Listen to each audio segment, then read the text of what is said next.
শুভ সকাল বন্ধুরা, কেমন আছো তোমরা সবাই? আশা করছি তোমরা সবাই খুব ভালো আছো আর আমরাও ভালো আছি। আমার আরও একটি নতুন ব্লগে তোমাদের সবাইকে অনেক স্বাগত জানাই। আজ হচ্ছে রবিবার আর এখন বাজে ঘড়ির কাঁটায় ওই সকাল 8টা মতো। তবে চলো আজকের ব্লগটা এখান থেকেই শুরু করছি। আশা করি ব্লগটা তোমাদের ভালো লাগবে। আর বন্ধুরা, ব্লগটা কিন্তু পুরোটা দেখার অনুরোধ রইল। ব্লগটা ভালো লাগলে অবশ্যই একটা লাইক কমেন্ট শেয়ার করে দিও আর চ্যানেলটা সাবস্ক্রাইব করে আমার পাশে থেকো। এই যে রোজকার মতন ঘুম থেকে উঠেই বাসি কাজগুলো সেরে তারপর চান করে চলে এসেছি ছাদে। আর আজকের ওয়েদারটা দেখো, একদম অসাধারণ। মানে এত পরিমাণে যে গরম পড়েছে, সকাল 8টা বাজে, তাতেই মনে হচ্ছে না জানি কত বেলা হয়ে গেছে। আর আজ কিন্তু বেশ পরিমাণে গরম পড়বে। রোদের তেজ দেখেই বোঝা যাচ্ছে যে আজকে কত পরিমাণে গরম পড়তে পারে। চলে আসলাম নিচে। তো ওইদিকে না রাতে যে বৃষ্টি হয়েছে আজ, মানে কাল রাতে একদমই টের পাইনি। ছাদে গিয়ে দেখি মানে ছাদটা তো কালকে একদম শুকিয়েছিল। এখন সকালে জামা কাপড় মেলতে গিয়ে দেখি ছাদটা ভিজে আছে, মানে জল জমে আছে। তো রাতে মনে হয় ভালোই বৃষ্টি হয়েছে। এত ঘুমিয়েছি, দেখো টেরই পাইনি। তো এদিকে মুখে একটু ক্রিম মেখে নিলাম। আর এখন যে গরম পড়েছে না, মুখে ক্রিম মাখার সঙ্গে সঙ্গে মুখটা ঘেমে যায়, কিন্তু আবার না মাখলেও হবে না। এইদিকে হাজবেন্ড ঘরে ঢুকে এই যে মশারির কোনাগুলো খুলে দিচ্ছে, ওইদিকে ছেলেকে ডাকছে, ছেলে কিন্তু ঘুমিয়ে আছে। আর এই যে হচ্ছে আমার কাকা শ্বশুর, মানে যারা এসেছে আমাদের বাড়ির থেকে। তো এরা কিন্তু অনেক দূর থেকে এসেছে। তো এরা গিয়েছিল সেই আসামে যে কামাখ্যা মন্দির আছে সেখানে। তো সেখান থেকে এই যে ফেরার পথে আমাদের এখান থেকে ঘুরে যাচ্ছে।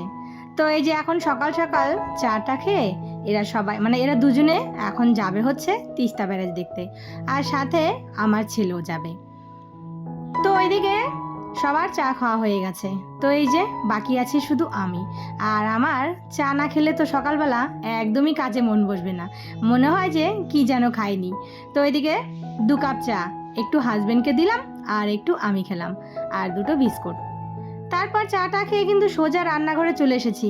তার কারণ আজকে তাড়াতাড়ি, মানে অনেক কিছু রান্না বান্না হয়। অনেক কিছু বলতে ওই মাংসটা করলে না অনেকটাই সময় লাগে।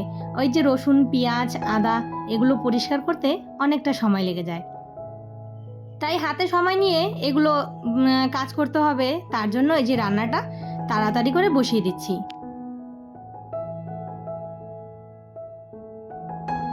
এইদিকে আমি শুধু আমাদের জন্যই রান্না করব।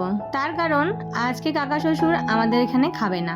তার নেমন্তন্ন আছে ভাসুরের বাড়িতে, মানে দুপুরবেলা ওই ঘুরে টুরে এসে দুপুরবেলা ওখানে গিয়ে খাওয়া দাওয়া করবে, তারপর রাতের বেলা দেওরের বাড়িতে। আর আমি ভেবেছিলাম আজকে যদি এখানে খাওয়া দাওয়া করে তাহলে পুরোটাই নিরামিষ করব, আজকে আর মাছ মাংস কিছুই করব না। এই ভেবে হাজবেন্ডকে বলেছিলাম সকালবেলা যে মাছ মাংস আনতে না। তারপর শুনলাম যে না, নেমন্তন্ন আছে খাওয়ার জন্য। তো ভাবলাম যে চলো, এখানে যখন খাবেই না তাহলে আর নিরামিষ খেয়ে লাভ নেই। একে তো আমাদের বাড়িতে এমনিতে কেউ নিরামিষ খেতে চায় না, তার মধ্যে হচ্ছে আজকে রবিবার। তো হাজবেন্ড বলল ঠিক আছে, কাকা যখন খাবে না তাহলে একটু মাংস নিয়ে আসি আর একটা কিছু করো ব্যাস। আর আমাদের তো রবিবারে মাংস ছাড়া চলেই না। মানে বেশিরভাগ লোকেরই কিন্তু রবিবারটা একটু মাছ মাংস, মানে সবারই ছুটির দিন থাকে, সবাই কিন্তু মাছ মাংসটা ভালোবাসে। আর আমার ছেলে, মানে বড় ছেলে, ওর আবার রবিবারে একটু চিকেন লাগবেই। তো এদিকে তার জন্য এই যে ওর জন্য একটু, মানে সবার জন্যই মাংস এনেছে আর সাথে মাছটা তো আর রান্না করব না, শুধু চিকেনটাই করব। হাজবেন্ডকে বলেছিলাম সর্ষে আনতে, তো সর্ষা এনেছে দেখো পুরো 1 পাতা ধরে। তো এই যে প্যাকেট করা সর্ষা, তো এখান থেকে একটা আমি এই যে বের করে কি করব বলো তো, ওই যে ডাটা এনেছিলাম, ডাটাগুলো একটু সর্ষে দিয়ে, মানে ডাটা চচ্চড়ি হয় না, তো সেটা করব। তো সর্ষাটা ভালো করে না ধুয়ে নিয়েছি, তারপর এই যে এখন পাটায় বেটে নেব। আর সর্ষা বাটার সময় একটু লবণ আর হলুদ দিলে নাকি সর্ষাটা তেতো হয় না। এই জিনিসটা আমি আমার দিদার কাছে শিখেছি।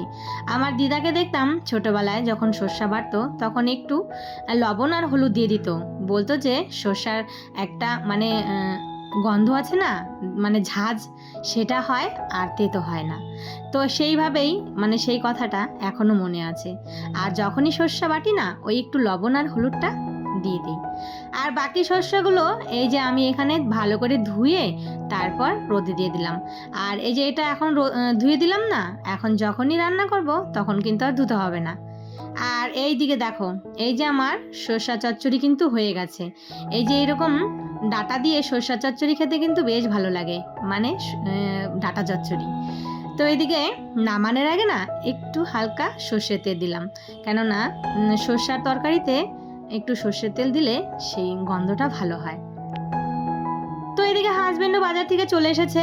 আর এইদিকে দেখো সবজি, এই যে একটা কচু এনেছে, আর সাথে এই যে ভেন্ডি, পটল, পেঁয়াজ, আলু, লঙ্কা আর টমেটো এনেছে কয়েকটা। তোমার রসুন আনতে বলেছিলাম, তো সেটাও নিয়ে এসেছে। সবজির যা দাম, সবজি ছাড়াই এখন খেতে হবে, করার কিছু নেই। সব কিছু 80 টাকার ওপরে। যাই হোক, এই বর্ষার দিনে না খুবই সবজির মানে সবজি খেতে গেলে একটু হিসেব করেই খেতে হয়। তো এদিকে আমি সমস্ত কিছু গুছিয়ে তারপর এই যে মাংসটা বসিয়ে দিলাম। আজকে আর কিছুই করব না, এই মাংসের ঝোল আর হচ্ছে ওই যে ডাটা চচ্চড়ি করেছি, বাজ। হাজবেন্ড বললো আর কোনো কিছুই করতে না। তো ছেলে না আজকে দুপুরে আর খায়নি, তো ওই যে জেঠুর বাড়ি গিয়েছিল, তো সেখান থেকেই খাওয়া দাওয়া করে এসেছে। আর এই যে রাতে শুধু ভাত খেয়েছে। তো ওইদিকে রান্নাটা বসিয়ে এইদিকে কিন্তু আমি এই যে সমস্ত বাসনগুলো ছিল এগুলো সব এই যে মেজে রেখে দিলাম। আর এখন রান্না হয়ে গেলে রান্নাঘরটা একটু পরিষ্কার করে নিব, ব্যাস, তারপর কিন্তু রান্নাঘরের কাজ আমার একদম শেষ। এই সানডে সকালবেলা সংসারের সমস্ত কাজগুলো একটা ফ্রেশ মাইন্ডে করে ফেললাম। আর জানো তো, আজকে সকালে ঘুম থেকে উঠেছি, মানে আজকে রবিবার, এমনিতেই কিন্তু ঘুম থেকে দেরি করে উঠি। তার মধ্যে আজকে তাড়াতাড়ি উঠেছি, তাড়াতাড়ি বলতে ওই সাড়ে 7টার মধ্যেই। তো যাই হোক, উঠে না মানে ওই যে একটা ঝিমুনি ভাব, সেটা কিন্তু আজকে ছিল না। একদম মনটা কিন্তু ফ্রেশ হয়েছিল। আর মনটা ফ্রেশ থাকলে কিন্তু কাজেও কিন্তু ফুল এনার্জি হয়। এইদিকে না রান্না করার পর কয়েকটা পেঁয়াজ বেঁচেছিল, তো সেই পেঁয়াজটা আমি বক্সে ভরে রাখলাম। আর এই যে লঙ্কা 100 টাকা কেজি হয়ে গেছে, জানো তো। তো এটা ভালো করে যত্ন করে রেখে দিতে হবে। তো বোটাগুলো ছাড়িয়ে তারপর ভালো করে ধুয়ে নিয়েছি, জলটা ঝরিয়ে এখন এই যে ফ্রিজে রেখে দিব। যখন রান্না করব ওই বের করে নিয়ে রান্না করব। বললাম না, সবজির যা দাম হয়েছে আকাশ ছোঁয়া। তো এই যে 100 টাকা কিলো লঙ্কা হয়ে গেছে। আর লঙ্কাগুলো একদমই ঝাল না, তবুও ওই যে খেতেই হবে। তো রান্না বান্না করে সমস্ত রান্নাঘরের কাজ সেরে এই যে এখন ঘরটরগুলো একটু ঝাড় দিয়ে নিলাম। তারপর ওই যে সকালে জামা কাপড়গুলো মেলেছিলাম সমস্ত কিন্তু শুকিয়ে খড়খড়া হয়ে গেছে, ওগুলো সব এনে ভাঁজ করে রাখবো। তো চলো বন্ধুরা, আজকের ভিডিওটা এখানেই শেষ করি, আবারও দেখা হবে।